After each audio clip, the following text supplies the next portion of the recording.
So, first thing, why do you do what you do? There's a lot of monastics out there, but there's not a lot of monastics that necessarily have a TikTok or a YouTube channel. So, what compels you in your being to do what you do online? Well, the TikTok thing was actually a an experiment. I actually did not want to blow up the way that I did.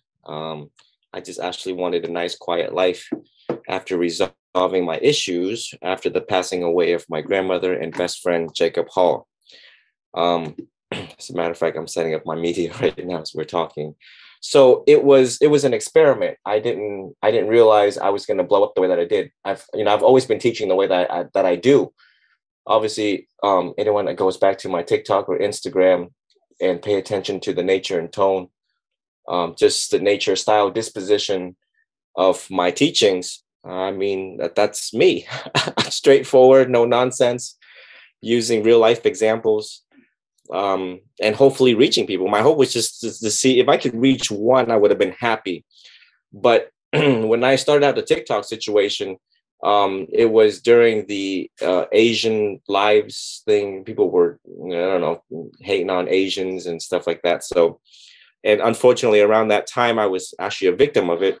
So my first video was the fact that I was a victim while helping one of the temple supporters drive. Actually, I was in the car with her, and she said, "Venerable, you used to be an interpreter, you used to be a driving instructor.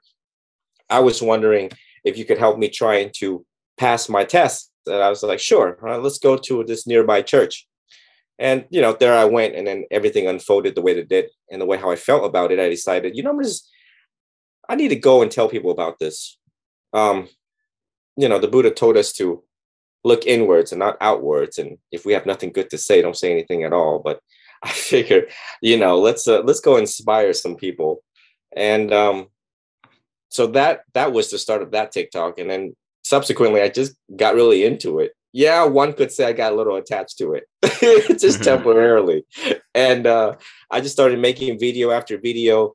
And I actually don't, 99%, I actually don't think about what I'm going to say. Most of it was actually in the spur of the moments where I'm at the beach, in a parking lot, in the woods.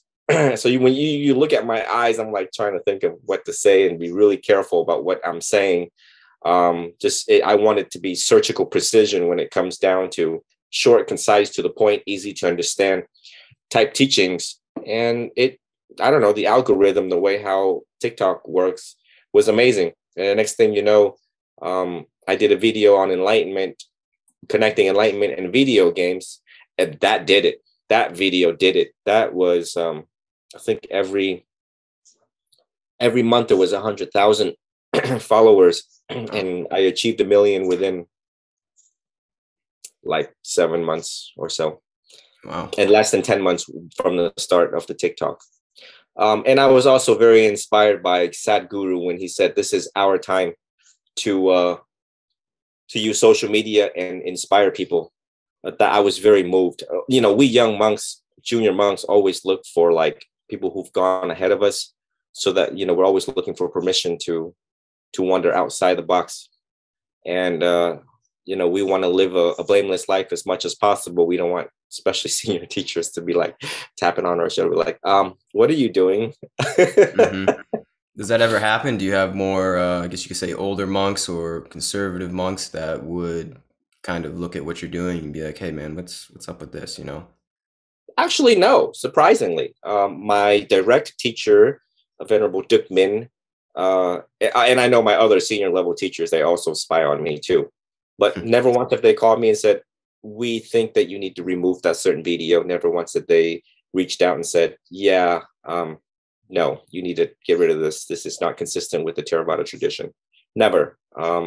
And actually, my senior teacher, Duc Min, very strict man. You can feel this man's energy from just a picture.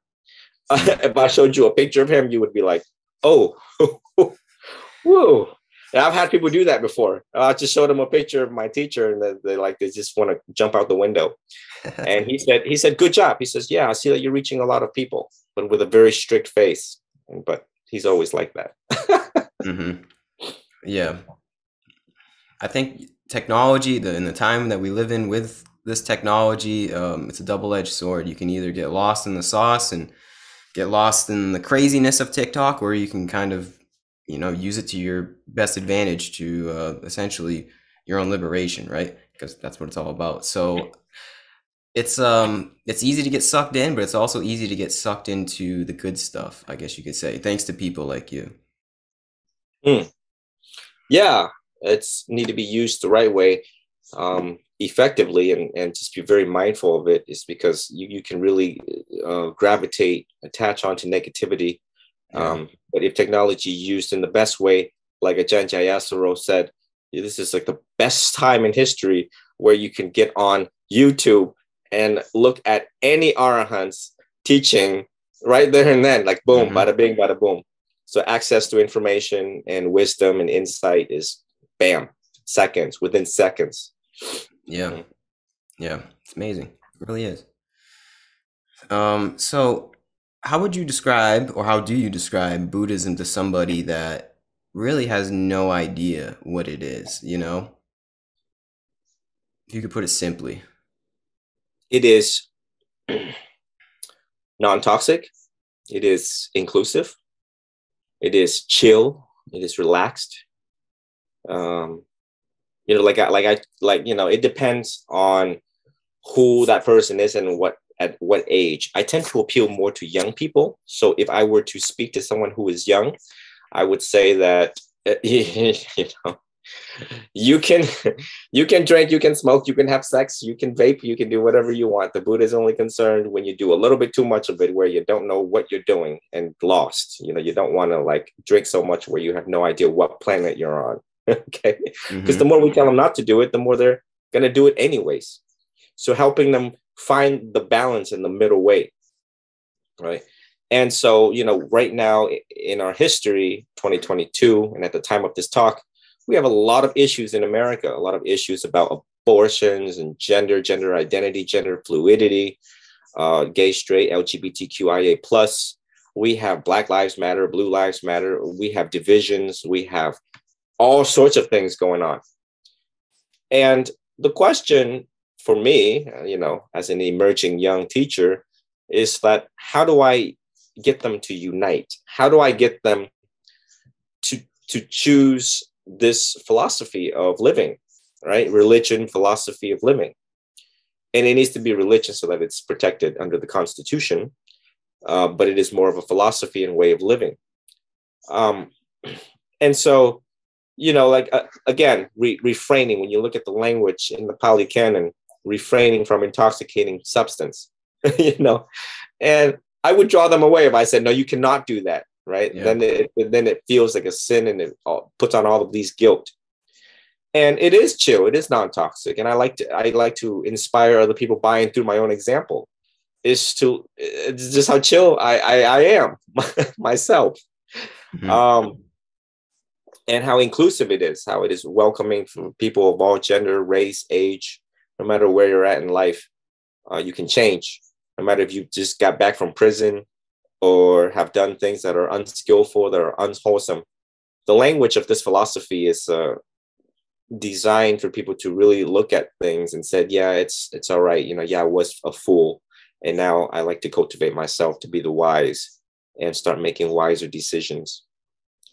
But yeah, I mean, yeah, I just hope, just by putting it out like that, people understand straight, quick, to the point. Um, and then, it's followed by whatever questions that they might have in Buddhism. Of course, I'm prepared to answer, rebirth, and you guys have a God, and I thought the whole, Buddhism 101. Yeah. Hmm. Yeah. So it's more of like I mean, I've described it before, like if life is a game, it's the strategy guide for the game of life. It's like a how to improve your life and orient yourself more toward peace, I guess, right? Peace, happiness, whatever you want to say. It seems to be like that, right? It seems to be like guidelines on how to become just a better, more pure individual in this life, right? Yeah, it's life can be seen as a game. Life is confusing. Life is, you look at life and you just kind of scratch your head. School teaches how to deal with life. And when we meditate, we don't get better at meditating because we meditate. We get better at life as a direct result of meditating. And, life is filled with politics, problems, anger, resentment, jealousy. Life is filled with all of these things that we were programmed, all of our automatic behaviors, all of the things that we were programmed, designed for us to survive, right? And so it is confusing. And then you look at the study of psychology and adolescent psychology, anthropology, sociology, criminology. And you look at all of these studies and you realize, wow, the things that I have heard and seen in my younger days have shaped me how I see my world today, compounding the confusion and ignorance and delusion. Yeah. And then you fall into love, at a young age, and then you fall out of love and you're hurt and you attach, all of these things without awareness can lead you astray, can actually lead you to insanity. Mm. And mind you, there's members of my own family who obviously did not heed the advice of the wise, did not follow the Buddhist path. I came from a Catholic home. And so, I get to see a lot of things first and foremost unfold in my own family, extended family too. And yeah, loving the wrong person can literally drive you insane for the remaining balance of your life. Yeah. And just to witness all of that, to witness the first noble truth. Growing up, I was a very observant young man, just trying to make sense of this life, just looking left, looking right. And it's just like, why? I always, in my head, I always wondered, like, why did that person, are you serious? Are you kidding? Yeah. Mm-hmm. So Buddhism teaches you the how, whereas I would assert other philosophies and religion is good at describing the what, but not the how. And here we teaches you the how to deal with life, how to manage money, how to treat your wife, how to not associate with fools, how to be respectful, how to have empathy, how to forgive, how to ask for forgiveness, how not to attach, how to love without attachment, so on and so on. Yeah. Mm. So all of our problems, you think they stem from the craziness of the world right now is a collective reaping of karma from our desires, would you say? Our wants and desires that we just kind of cling on to a little too much, and this causes a little bit to inertia in our lives? Well, we thrived in humanity as a direct result of desire, good amount of desire. But when it gets to the extreme point where we're killing, we're stealing, and we're waging war and threatening nuclear weapons, that's when we need to re-examine it again. Yeah. I was just actually going through some materials as I'm writing my book, and what was it? When you look at just the normal functionality of desire and attachment in its pure and good form, is that we needed desire and attachment to feel a part of the group, to feel to ensure our survival. We needed to have these qualities. But again, if left unchecked, no checks and balances within one's mind, one could be greatly consumed, and it becomes a habit. It becomes more and more. And then when are you going to get enough of it? Yeah. So it again, Buddhism is also concerned about habits, the cultivation of habits, and how these habits are self-destructive, could be self-destructive. And again, just trying to find that balance, attenuating, recalibrating one's life, recalibrating one's desire back to, the balance where you don't lose sleep thinking about this, where you're not too lazy, mm-hmm. right? So life is constantly a readjustment, being flexible, adjusting, readjusting, recalibrating. So it's fun. You have 80 years to live. Mm-hmm. Keep adjusting. Yeah. Just keep practicing. It's just no different than practicing law or medicine. Keep mm-hmm. practicing. 80 years, and then you might have another one, and then one after that. If you don't do it, if you don't do it skillfully, yes, you will take unfavorable rebirth. So, what would you say is a good starting point to analyzing our desires? Just simple meditation and asking, like, what do I want? You know? Well, the start is being honest to yourself right now and Mm-hmm. asking yourself, what is costing me peace right now? And peace is defined as disturbing emotions.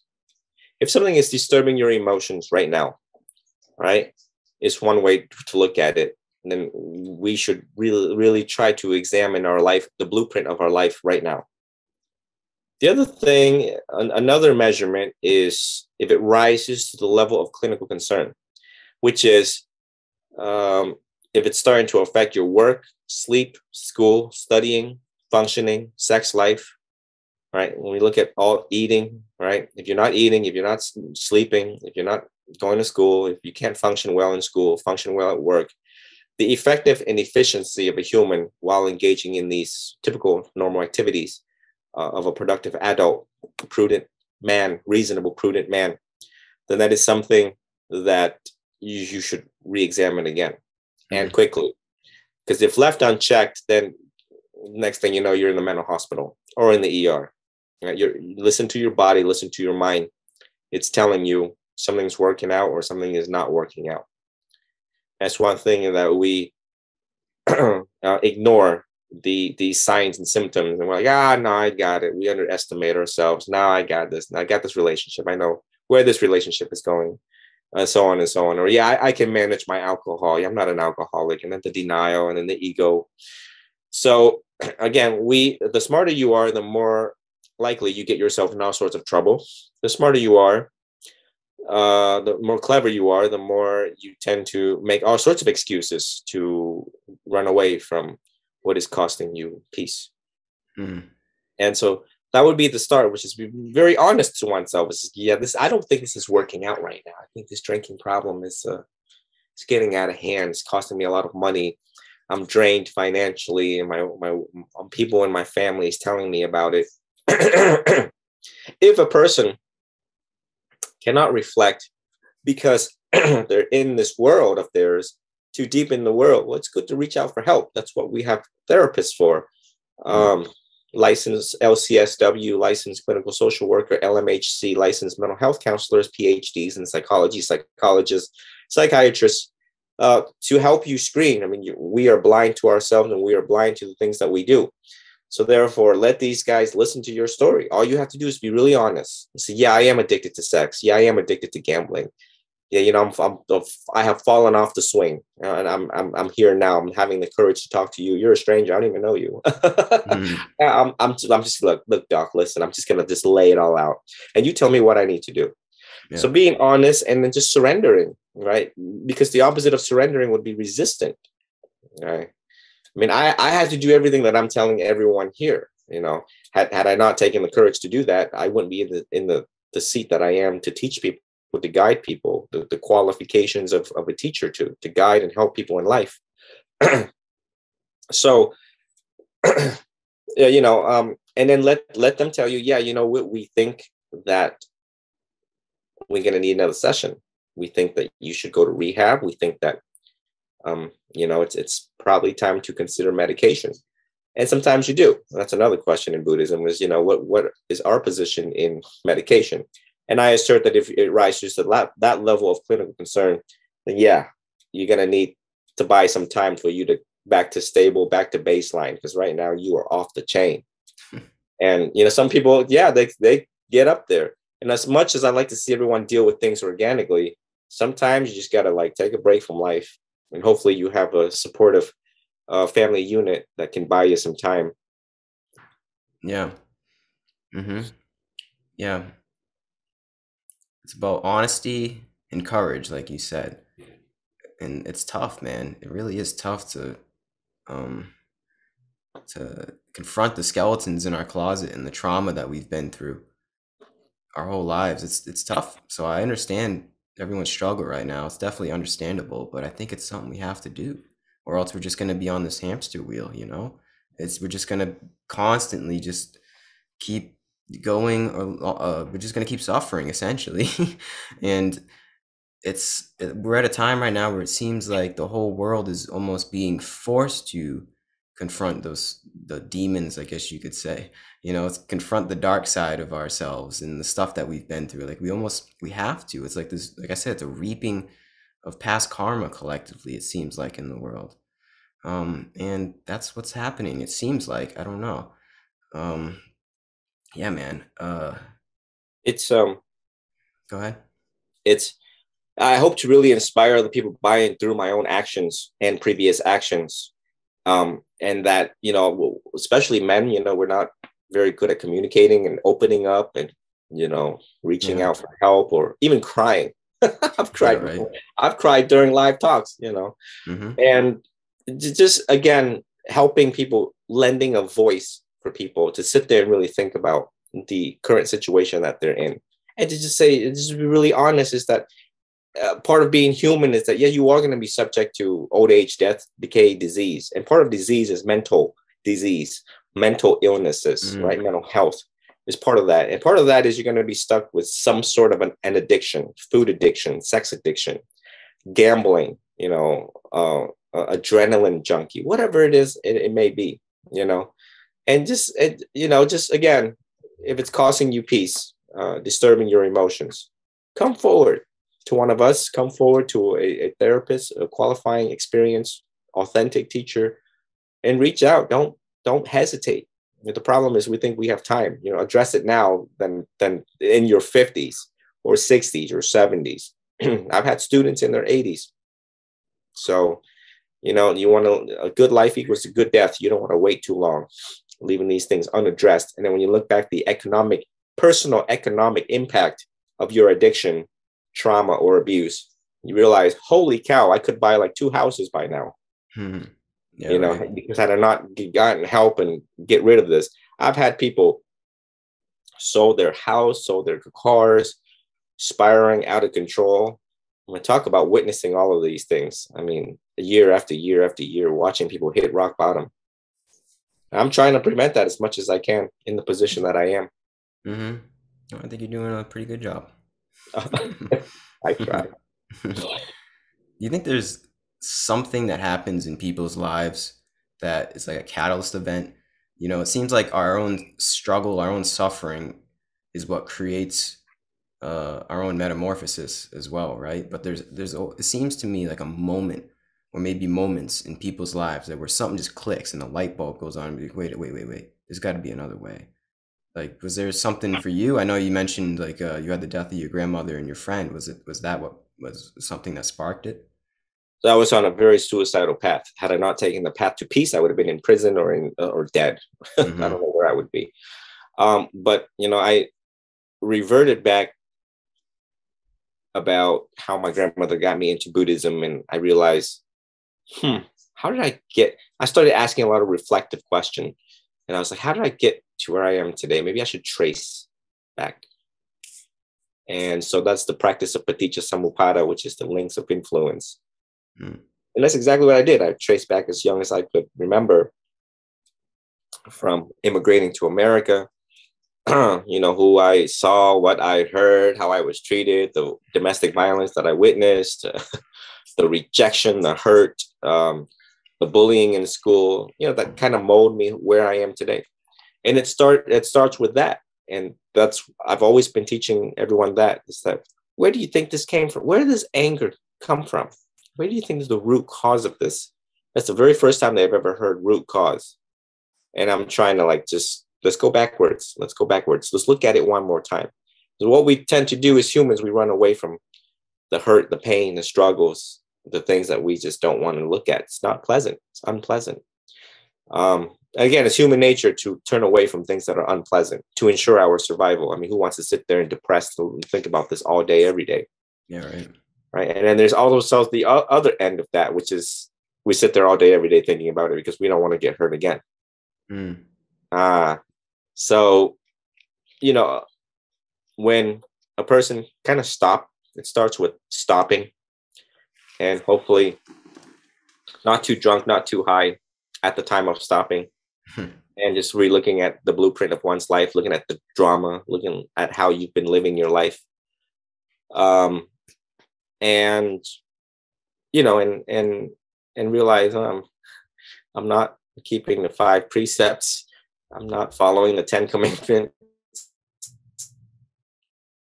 I've been a naughty boy. I've been a naughty person. And honesty will get you a long way. Honesty with yourself when no one's watching. Honesty with yourself. You can do that with journaling. And you be honest with yourself. Do you want to know yourself? You journal. You write it down. And who's going to read it? You going to read it. Who's going to lock it up? You lock it up. I mean, you can lock it up into like layers. No one can even get through, like the Titanic, Mm-hmm. So it starts with that. Yeah, honesty, man. 100%. Yeah, we're just living a lie. It seems like the whole world's living a lie, and the lie of the ego. And right now, it's just coming to a head. Like I said, there's something going on right now in the world. I don't know what's going on, but it seems like it's everything is coming to a head. Like the lie of the ego is no more, and it's the thinning of the veil. Hence, that's what apocalypse means: the thinning of the veil of the ego, and it's shedding light upon our true being and how we should live, and the beings that human beings are supposed to be. At least that's how I see it. I mean, do you see the same thing? I hope that they all wake up very soon. Our world is in fact burning. Fast, high rate of speed, the spread of hate crimes, everything is moving very rapidly, a downward spiral. I mean, at the time of this talk, and whoever's watching, listening, if you just Google shooting alone, just the word shooting alone, hit search, you will see that over the past 48 hours, there's like 14 different types of shooting involving police, civilians, robberies, so on and so on, body cams. I know that because I just did that. Wow. That's my job, is to study, society and select the proper teaching and meet exactly where it's at. Now, a senior level teacher can call me out and be like, yeah, I think you're a little bit too much on the outside world and not inside world. But because what the rest of you is focusing on inside. So, you know what, let me branch out a little bit and address what's going on. And with the level of experience and qualifications that I have with studying what I have been studying, mindfulness policing, for police officers, when have you ever seen a monk do a talk on that? Like, that's upcoming for me, teaching police officers, merging communities together, right, with our government, learning how to trust again, applying mindfulness in schools, opening up more meditation centers and hotspots to reduce teen suicides and resiliency. These are the things that not a lot of people talk about. It's easier to just tell people to just sit and meditate and the whole eightfold path and so on and so on. Who's going to deal with these things head on out there? It seems like no one. It seems like I'm the only one. Really, honestly. I mean, how many have manifested about what's going on out there? It's too bad I don't have the resources to do it, because I would. If someone dropped millions of dollars right now, I'd open up Chicago, New York, Los Angeles meditation centers. I would do mass ordinations. I mean, I have 1.2 million followers. I would say, look, who wants to be a monk? Who wants to be a part-time monk? We need to march down the street right now, all in orange, for peace. And we need to inspire. I would hold public display of meditations in all the hot spots. I would go out and I would talk to youth running away. I would talk to homeless people. I would engage head on. Buddhism needs to be in the streets of America now, today. So again, I don't have the resources to do it. I'm the one man that just feel like he's all by himself with the project that he's engaged in. But I can do that. And I've sounded the alarm. I've sounded since COVID. I've sounded that alarm. I sounded the alarm again a couple of days ago during my talks. And it's disheartening to just sit back and relax. And I have choices to make as a Dhamma teacher. I can just, again, go back to the woods and close my eyes and pretend nothing, close out everything. I can drop everything. Everything I know I can drop. Right? But it's a choice. It's a willful, knowingly and intentionally, voluntarily engage into trying to mitigate, trying to slow the spread of hate, trying to slow as much as I possibly can within my reach. Um, so it's tough. It's tough right now. Our world is changing. Yeah. Do you think that's kind of like the embodiment of the true middle way? Knowing that on one side of the coin there is absolute perfection, no matter what. This whole thing is just absolute perfection in this current moment. It's just one moment unfolding, and you could just reside in the peace of this. But then on the other side of the coin, it's like, well, wait a second. It's actually not perfect. It's actually, like you said, the world's burning. So I got to do something about it and kind of tread between both polarities and know that, yes, it's all perfection, but at the same time, it's not. So you kind of have to bring that sense of mindfulness, that sense of perfection into the world of imperfection. But we're far from that perfection. And I think in America we get a little bit too comfortable where we're at, and we want to turn a blind eye. See, the first thing in the threefold training in Buddhism is sila, which is morality, which is safety, which is the gift of safety. And if you don't have safety, then forget it. You're not going to be able to sit there and meditate when a rocket launcher is flying, across your head Yeah. and next to the tree that you're sitting. Mm-hmm. And that's my concern right now, is that if people don't start looking at sila, the 5 precepts, right, and it's a whole systemic issue, and trying to get to the root cause of it, and it can take a lot of time for the wheel to spin, to turn the demo wheel, and start to see systemic change on a community, group, state, national context. um, yeah, I mean, the conversation now has to be focused on that versus what's perfect and what's not perfect. Well, we all want a nice world, but a nice world that is not safe. We can't do anything. We can't go banking. We can't go shopping. We can't do a lot of things when the world is unsafe. That's why it is so important in the teachings of the Buddha that you must have sila. Just think about it. And everyone who's listening, just think about it. I mean, would you feel safe right now? No matter what temple where you're at, but there's active killing, stealing, lying, cheating, and drunk people trying to rappel off the roof of the temple. Yeah. Can you feel safe putting your shoes outside the temple? You'll be gone by the time you get up, Mm-hmm. right? It would be chaos. There's already chaos. We don't need to compound that chaos even more. And the more people realize that, and if their heart is moved, I believe change can happen. People do the things that they do. It's an automatic pilot right now. Oh, he said, she said, they. It's us versus them. The study of tribalism and the active tribalism now in America. The division, all right, across races, the division across political polarities. I mean, it's just division all over the place. We Mm-hmm. got schools saying that, yeah, if you have gay kids can't say gay. You got so much craziness going on. Yeah. You got abortion stuff going on in the Supreme Court. They're jumping the Capitol building, and it's just just you ask yourself. You put all these together with the existence of ghost guns. Now people got 3D printers printing guns that cannot be traced by ATF, and you're just like a radical. And at the time of this talk, we just got an 18-year-old gentleman that drove to Buffalo and gunned down 10 people, 10 or 12 people.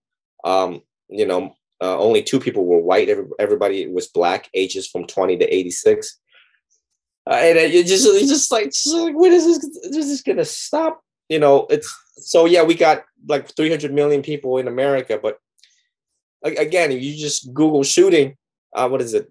YouTube shooting on YouTube, and you see the amount of people lashing out, no respect for law enforcement.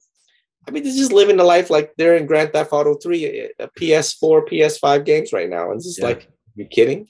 It's all good until it happens to your city. Mm-hmm. Mm. Yeah. I 100% agree with you. I just I think other people on this path, right? They would probably say to you, well, hey, those are all just conceptual ideas. Just be here now, man. They're just simply be in this present moment. The outside world is the outside world. It's chaos. So what would you say to that? Like, what would you say? Would you say like this? Well, there's not going to be peace if we continue on this path. So do you think? I'm going to ask you a different question. Would you say it's in every person's duty, I guess, that heeds the Buddha's words to bring about a change in this world and not just simply meditate in the woods? It's a difficult balance to strike as a monk, that we do in fact inspire other people by and through our own change, which is try to shut this thing out and go back to the chair, go back to the nice comfortable cushion you bought on Amazon, Mm. and to close our eyes and look out at our defilements. It's tough. I mean, if somebody put me on trial, a monastic trial, and be like, why did you choose to start talking about outward stuff like that? It's because how long are we going to hold silence? And having this information and not acting on it can constitute karma. Mm. Can Yeah. constitute karma. Hmm. How many times we've seen on the news people have information and did not act on it in a timely manner? And so trust me, I lose sleep over this. Trust me, talk about costing peace. Is that I care so much about the world that I lose sleep over it. That I sit there and I'm like pondering, I'm like, it's not consistent with the Theravada tradition to do this. You know, no other teachers do this, or they talk about it, but they're not going great lengths to, fundraising and talking about what you're doing. Mm. And I have to readily justify my position and stance. And right now I sit on the what is it, the panel of Buddhist scholars led by Venerable Saranantala of Canada. And I know that they're watching too, and I'm just waiting for feedback. Today's Monday, and my previous talks, I'm like, oh, I'm probably going to get an earful, and I'm waiting for feedback, and I'm waiting. I know that they're observing. I know that they're watching. And so again, it's very close to me practicing what's called Buddhism Without Borders. Hmm. And again, you don't have to follow me. You don't have to follow. I am not a one-size-fit-all teacher. I see a shift in myself that, yeah, you meaning me, I've led for the past 4 years of samadhi meditation, and I think I taught Vipassana once or twice. I teach Vipassana a little bit quite differently, because they have to meet all the prerequisites before jumping to Vipassana, not just, just jump to Vipassana. And now I see myself changing and more engaged into societal issues, just because, again, ignoring this no one's doing anything about it. Mm-hmm. Across all sectors. No, the rate of change is too slow. And here I am. One of my students said, Darren said, Venerable, you have a lot of powers. You should use your powers to inspire. And I realized, just sitting here in robes, you have that opportunity. And obviously, number one, again, to me, again, it's not the ego thing about power thing. And I didn't, first and foremost, I didn't want to be popular and famous and a celebrity monk, so on and so on. But now we're here. Now I'm here. I did the TikTok. Everything's an experiment that I've done. I've never sat out. There's no agenda here. 2 years ago, I was like, oh yeah, let's be famous and get absolutely nothing. I get absolutely nothing choosing this tradition where the only thing I can ask for is water. I can't even ask for money. Can't ask for nothing but water. So you have to look at my own motivation and be like, yeah, and now we're here. Now I'm here with 1.2 million and still counting. The YouTube is now going on 9,000. And I mean, I'm pretty sure, because you've met other ajahns who have been teaching for 10 years and they have like 3,000 followers on YouTube. Yeah. And over the past month, I've gathered like 4,000 or 5,000 in 1 month. If this rate continues, then I should not sit there and fold inwards and lead the masses of crowd. It's just sit there and be like, yeah, forget about the rocket grenade launchers. Sit, meditate, breathe, in breath one, out breath one, analyze the temperature of the room through your nostrils. How could I live with myself when I'm in my 60s and 80s or whatever, 90 years old, knowing that, again, the self-reflection part is where I like to everyone to do. I mean, with your own life, with your own actions, how could you live with yourself knowing that you had this magnitude of influence and that you failed to lend your voice for the betterment and peace of the world and of your community? And I have that fire and the right aggression to go forth into the howling wind, bearing one's chest to deal with these problems. A lot of people are very afraid. I can get shot based on my ideals right now. I mean, people who are veered towards violence and be like, oh yeah, whoever preaches nonviolence, especially if he's wearing orange, and let's put a target on him and snipe him when he comes to our city. Mm-hmm. Right? And I ask myself, how am I going to live with myself? How do I want to be remembered? And it is somewhat of a vision of Dr. Martin Luther King, is that I do have a vision that Buddhism can change or slow down the rate of hate of what we're seeing. For sure. Because it teaches the how. If we could just implement it, if we could just get, but there's only one congressman, was Tim Ryan, that spearheads mindfulness up in the White House in his state, millions of dollars that he's dumped into it. Everybody else, I'm not sure. I mean, we have the parliaments up in the UK that also implements mindfulness. We have these examples out there across governments. And I wonder when our government is going to be inspired by that and to make this quick shift in change. The Dalai Lama has done a great job at preaching peace. I wish I had his level of influence. I would march right down to the White House knocking on their door if I had that level of influence. I don't know where it's going to head. I'm just doing my part, my best, while trying to continuously attenuate and find my own middle way of a teacher and trying to live a blameless life. But I'm also not exempt from praise or blame. Clearly, any celebrity, including a celebrity monk, is not. There's sticks and stones and rocks going to be thrown this way for what I may or may say today and what I may or may not say in the near foreseeable future. Yeah. It's tough. It's tough, but you wouldn't want it any other way, right? It's tough to turn a blind eye. I don't know. It's something inside of me that says you cannot just sit in idle. Yeah.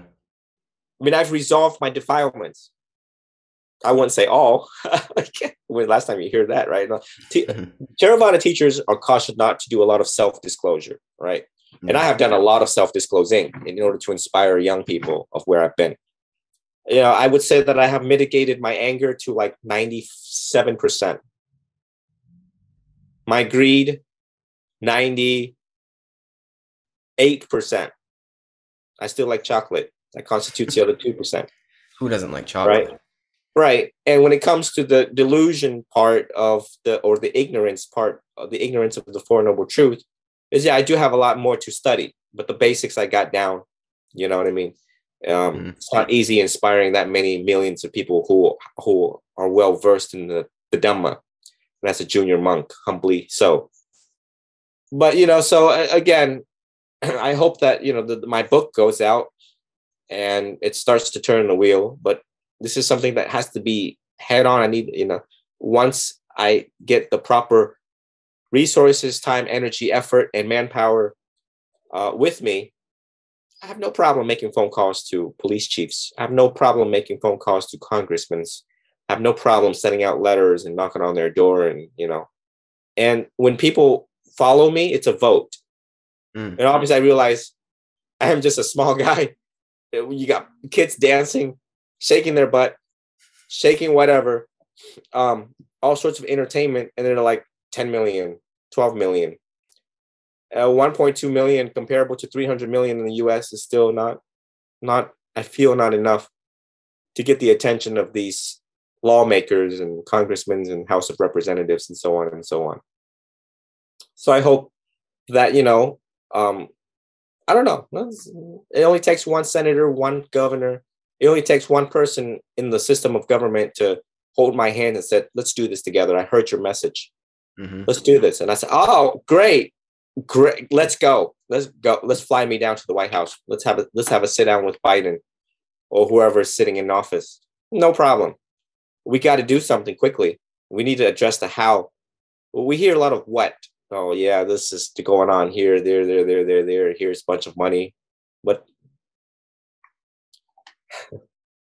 Yeah. yeah. Yeah. I think it's gonna happen. I think something will happen, but even if nothing happens in terms of the political realm, in terms of Buddhism, just the fact that you can reach people in their pockets anywhere they go, and give them some advice in a minute form, 2 minute form, and show them a different way. I think that's power right there, man. And one person can't do it, but one person can plant the seed, and the seed grows and blossoms, and then other seeds grow from that, and it's just like it's a snowball effect of enlightenment. So I think you're on the right path for sure. So just keep doing your thing, man. It's very bodhisattva like, Well, I also, the fact that I'm talking about this, I also, and there's a lot of students that I'm leading, I should also advise that students who have not dealt with their three poisons should return back to the seat, to the cushion, and should not. What I'm doing is my own project. Again, the qualification and experience of a teacher, one who has not dealt with one's defilement, would only compound the problem. Mm. One should not join me on this path of peace, advocating for peace, if one has not dealt with one's greed, anger, and ignorance. So that is directive to any and all students and any future students down the road, is that, again, do what I say, not as I do. As right now, I have a separate project, but everyone is to, if you are inspired by my teachings and instructions, then again, look at it real close. Yeah. You get a lot of young student out there is really passionate and getting ready to jump off their seat. Like, oh, okay, let's go march with them.